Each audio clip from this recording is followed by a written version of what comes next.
Yun anak, wish ko lang matupad lahat ng pangarap mo tsaka makatapos ka ng pag-aaral. Tapos, basta yung mga wish mo lang, gusto lang namin matupad mo. Kasi yun naman talaga yung wini-wish ng lahat sa'yo, yung pangarap mo, maabot mo.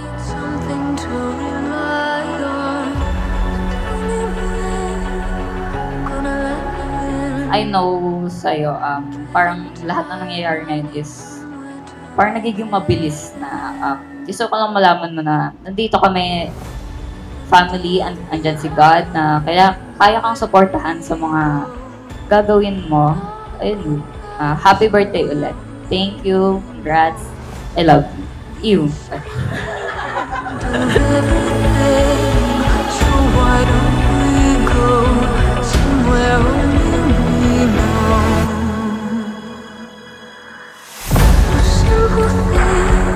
She will always bring light in the atmosphere, no matter the situation, no matter the circumstances. And that's what I hope for her adulting na. May you never lose yung sparkle and yung shine and yung drive mo sa lahat ng ginagawa mo. Happiest birthday.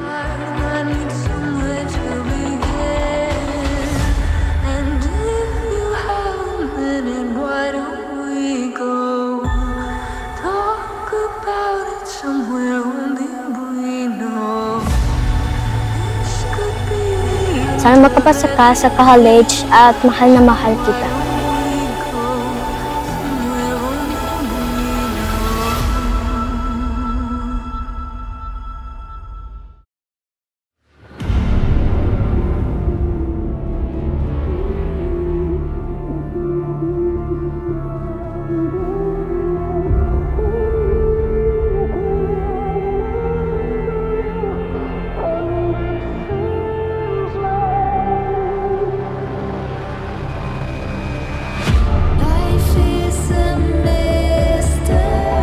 Nakita mo naman ang pagsisikap ni Papa, malayo, para mabigay niya sa iyo lahat, sa inyong magkakapatid, yung pinapangarap niyong buhay. Masaya ako para sa iyo, baby.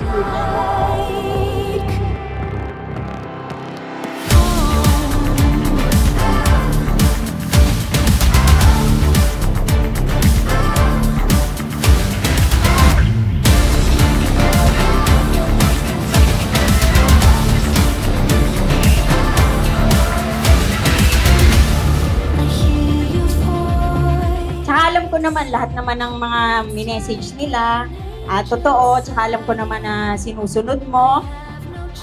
Gusto ko lang mag-thank you, anak, kasi pag time na wala ako sa bahay, sobrang busy ko. Ikaw yung nagiging nanay ng dalawa mong kapatid. Minsan kasi talaga sobrang uuwi ako, tutulog, aalis. Ganun na lang yung nagiging routine namin. Pero maayos yung bahay kasi nandoon siya.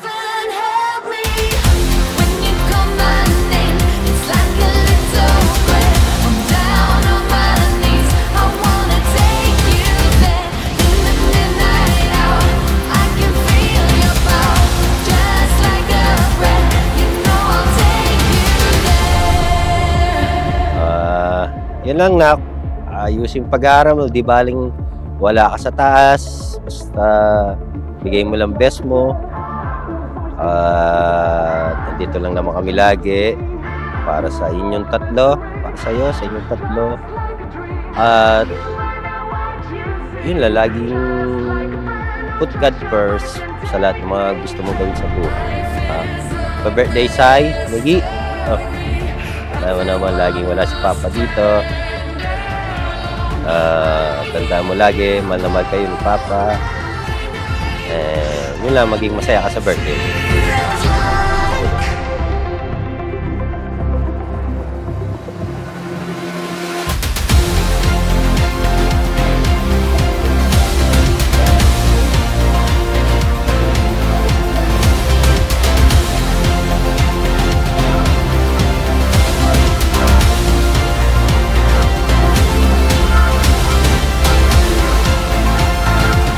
They are the most important piece in my life. Kung bakit ako nandito sa harapan nyo at kung paano ako tumuyo bilang kaibigan, estudyante, kapatid, pinsan, inaanak, at pamangkin. So, pinagpapasalamat ko po talaga sa araw-araw sa Panginoon ay pinagkaloob niya ako sa isang pamilyang pinalaki ng maayos, may respeto at pagmamahal.